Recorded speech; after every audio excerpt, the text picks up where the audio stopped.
University کا آخری دن میری زندگی کے خوبصورت ترین دنوں میں سے ایک تھا۔ آخری پیپر ختم ہوتے ہی پورا کیمپس خوشیوں سے بھر گیا تھا۔ ہر طرف طلباء ایک دوسرے کے ساتھ تصاویریں بنا رہے تھے۔ کوئی اپنے استاد سے گلے مل رہا تھا اور کوئی اپنے دوستوں سے وعدے کر رہا تھا کہ زندگی میں جہاں بھی جائیں گے رابطہ قائم رکھیں گے۔ میں بھی اپنے دوستوں کے ساتھ کھڑا مسکرا رہا تھا۔ ہم سب کے دلوں میں ایک ہی امید تھی کہ اب ڈگری ملنے کے بعد اچھی نوکری بھی جلد مل جائے گی۔ میرے ایک دوست نے ہنستے ہوئے کہا کہ اگلے سال تک ہم سب اپنی اپنی نوکریوں میں ہوں گے۔ سب ہنس پڑے اور میں نے بھی مسکرا کر اس کی بات پر سر ہلا دیا، کیونکہ مجھے بھی یقین تھا کہ میری محنت کبھی ضائع نہیں جائے گی۔ میں نے یونیورسٹی کی عمارت کو آخری بار دیکھا تو 4 سال کی بے شمار یادیں ایک ساتھ آنکھوں کے سامنے آ گئیں۔ کبھی امتحانوں کی راتیں یاد آتی تھی، کبھی دوستوں کے ساتھ گزرے ہوئے لمحے، اور کبھی وہ دن جب فیس جمع کرانے کی آخری تاریخ قریب ہوتی تھی اور گھر میں پریشانی کا ماحول بن جاتا تھا۔ میرے ابو نے میری تعلیم کے لیے اپنی ہر خوشی قربان کی تھی۔ کئی مرتبہ انہوں نے قرض لیا، کئی مرتبہ اپنی ضرورتیں ٹال دیں، لیکن میری پڑھائی کبھی نہیں رکوائی۔ امی بھی ہمیشہ یہی کہتی تھی کہ بیٹا صرف دل لگا کر پڑھو، باقی سب اللہ بہتر کرے گا۔ انہی دعاؤں اور قربانیوں کی وجہ سے آج میں اپنی ڈگری ہاتھ میں لیے کھڑا تھا۔ گھر پہنچا تو امی نے دروازہ کھولتے ہی مجھے گلے لگا لیا۔ ان کی آنکھوں میں خوشی کے آنسو تھے۔ تھوڑی دیر بعد ابو بھی دفتر سے واپس آ گئے۔ ان کے ہاتھ میں مٹھائی کا ڈبہ تھا۔ انہوں نے مسکراتے ہوئے کہا، آج میرا بیٹا گریجویٹ بن گیا ہے۔ شام ہوتے ہوتے محلے والے اور رشتہ دار مبارکباد دینے آنے لگے۔ ہر کوئی یہی کہہ رہا تھا کہ اب ہمارے گھر کے حالات بدل جائیں گے۔ کوئی کہتا سرکاری نوکری ضرور ملے گی، کوئی کہتا کسی بڑی کمپنی میں اچھی تنخواہ پر کام مل جائے گا۔ سب کی باتیں سن کر میرے دل میں بھی امید مزید بڑھ گئی۔ رات کو جب سب لوگ چلے گئے تو ہم تینوں ایک ساتھ بیٹھ کر کھانا کھانے لگے۔ ابو نے میری طرف دیکھ کر کہا، بیٹا اب میں چاہتا ہوں کہ تم اپنی پہلی تنخواہ سے اپنی امی کے لیے ایک خوبصورت تحفہ لے کر آؤ۔ انہوں نے تمہارے لیے بہت قربانیاں دی ہیں۔ میں نے مسکرا کر کہا، ابو صرف تحفہ نہیں، سب سے پہلے میں آپ دونوں کو عمرہ کرواؤں گا۔ میری بات سن کر امی کی آنکھوں سے خوشی کے آنسو نکل آئے اور انہوں نے میرے سر پر ہاتھ رکھ کر بہت دعائیں دیں۔ اس رات ہم دیر تک اپنے آنے والے خوبصورت دنوں کے بارے میں باتیں کرتے رہے۔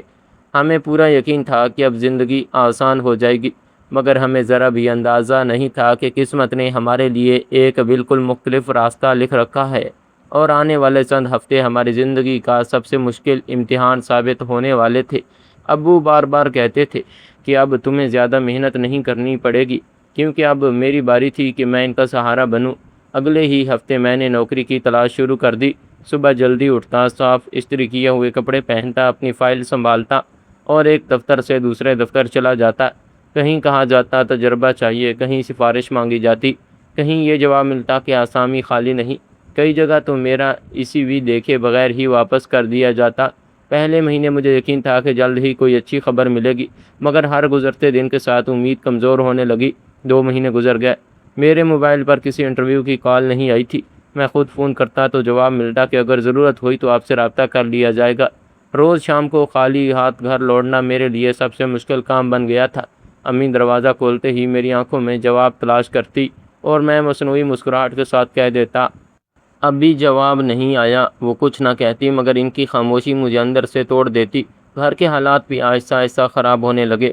ابو کی تنخواہ پہلے ہی بہت کم تھی، بجلی کے بل بڑھ رہے تھے، راشن کا خرچہ پورا کرنا مشکل ہو رہا تھا۔ ایک دن میں نے دیکھا کہ امی باورچی خانے میں آٹے کے ڈبے کو بار بار دیکھ رہی ہیں۔ میں سمجھ گیا کہ گھر میں صرف 1-2 دن کا آٹا بچا ہے۔ انہوں نے میری طرف دیکھ کر مسکرانے کی کوشش کی، مگر ان کی آنکھیں سب کچھ بیان کر رہی تھی۔ اسی رات میں نے ابو کو فون پر کسی جاننے والے سے قرض مانگتے سنا۔ میں اپنے کمرے میں بیٹھا یہ آواز سنتا رہا اور میری آنکھوں سے بے اختیار آنسو نکل آئے۔ مجھے پہلی بار محسوس ہوا کہ بے روزگاری صرف انسان کی جیب نہیں بلکہ اس کا اعتماد بھی خالی کر دیتی ہے۔ میں نے ہمت نہیں ہاری۔ اگلے دن پھر نئی جگہوں پر درخواستیں دی، کچھ کمپنیوں میں ٹیسٹ بھی دیا، مگر ہر بار نتیجہ وہی نکلا۔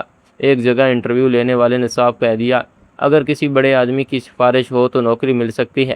میں خاموشی سے وہاں سے نکل آیا۔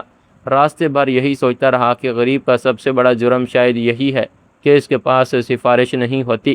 ایک شام ابو نے میرے کندھے پر ہاتھ رکھا اور کہا، بیٹا قسمت سے لڑنے کے بجائے کوئی چھوٹا کام شروع کر لو، محنت کرنے والا کبھی چھوٹا نہیں ہوتا۔ ان کی بات میرے دل میں اتر گئی۔ میں پوری رات سوچتا رہا کیا کیا جا سکتا ہے۔ میرے پاس صرف ایک قیمتی چیز تھی، میری بائک۔ اسی پر بیٹھ کر میں یونیورسٹی جاتا تھا۔ اس کے ساتھ میری بے شمار یادیں وابستہ تھیں، مگر اس وقت یادوں سے زیادہ ضروری گھر کا چولہا تھا۔ اگلی صبح میں نے بائک فروخت کر دی۔ پیسے ہاتھ میں آئے تو دل بھاری تھا، مگر ارادہ مضبوط تھا۔ جب گھر پہنچا تو امی نے پوچھا بائک کہاں ہے؟ میں نے آہستہ سے جواب دیا بیچ دی۔ وہ چند لمحے خاموش رہیں، پھر بولیں بیٹا یہ تمہاری ضرورت تھی۔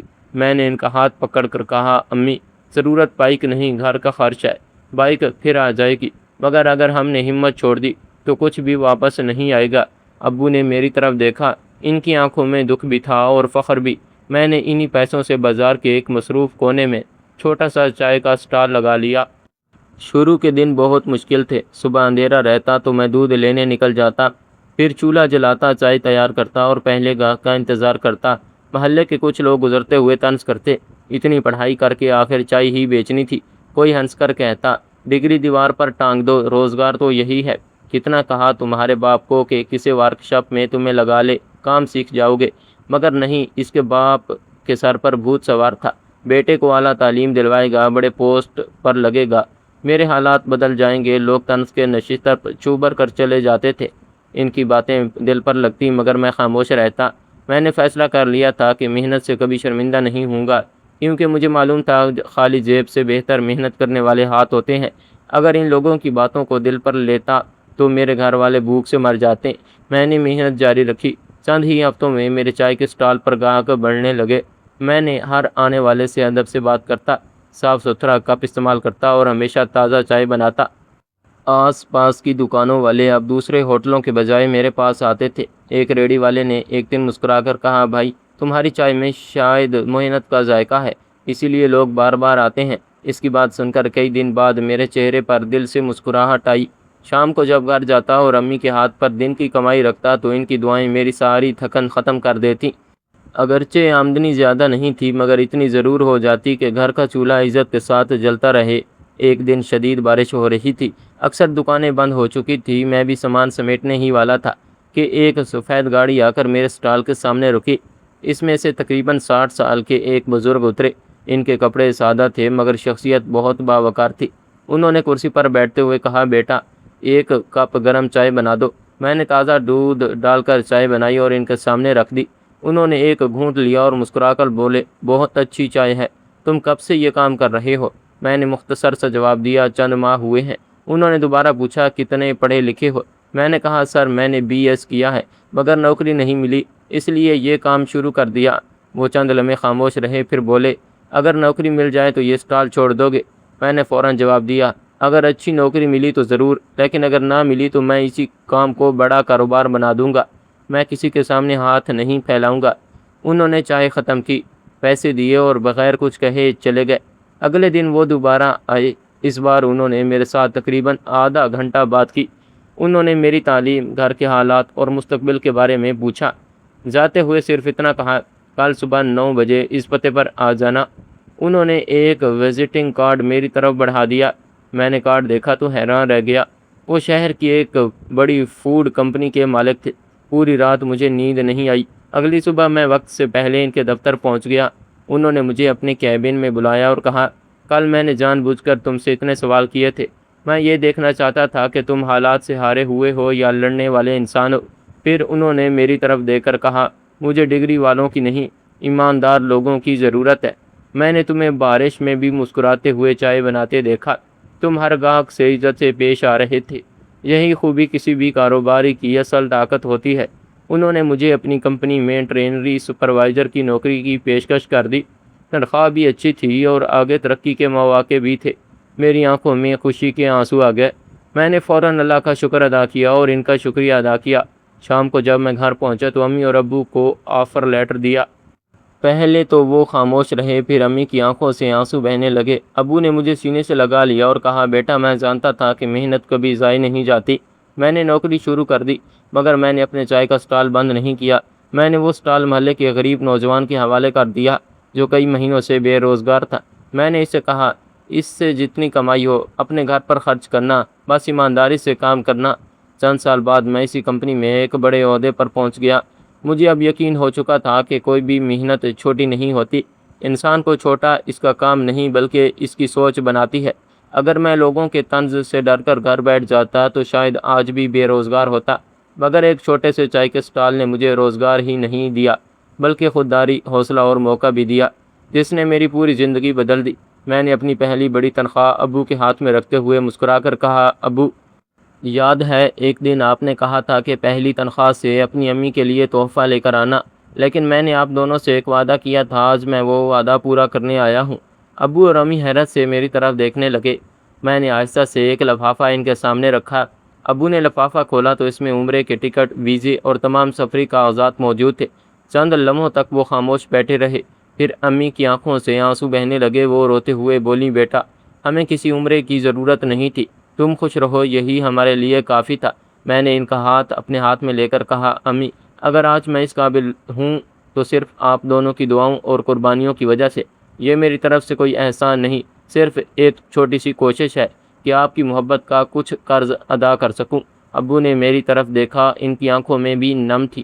انہوں نے مجھے سینے سے لگا لیا اور بھرائی ہوئی آواز میں کہا، آج تم نے ہمیں دنیا کا سب سے امیر انسان بنا دیا۔ چند ہفتوں بعد میں خود انہیں ایئرپورٹ چھوڑنے گیا۔ جب وہ احرام پہن کر روانگی کے لیے آگے بڑھے تو امی بار بار مڑ کر مجھے دیکھتی رہیں اور ہاتھ اٹھا کر دعائیں دیتی رہی۔ جہاز کے دروازے کی طرف جاتے ہوئے ابو نے مسکرا کر دور سے ہاتھ ہلایا تو میری آنکھیں بھیگ گئی۔ میں وہیں کھڑا اللہ کا شکر ادا کرتا رہا۔ اس لمحے مجھے محسوس ہوا کہ زندگی کی سب سے بڑی کامیابی بڑی تنخواہ یا اونچا عہدہ نہیں، بلکہ وہ دن ہوتا ہے جب انسان اپنے والدین کے خواب اپنی محنت سے پورے کر دیتا ہے۔ تو ناظرین، یہ تھی ہماری آج کی کہانی۔ آپ کو کیسی لگی؟ اگر آپ کو اچھی لگی ہو تو ویڈیو کو لائک اور چینل کو سبسکرائب لازمی کر دیجیے۔ ملتے ہیں انشاءاللہ کل ایک نئی اور دلچسپ ویڈیو کے ساتھ، تب تک کے لیے اللہ حافظ۔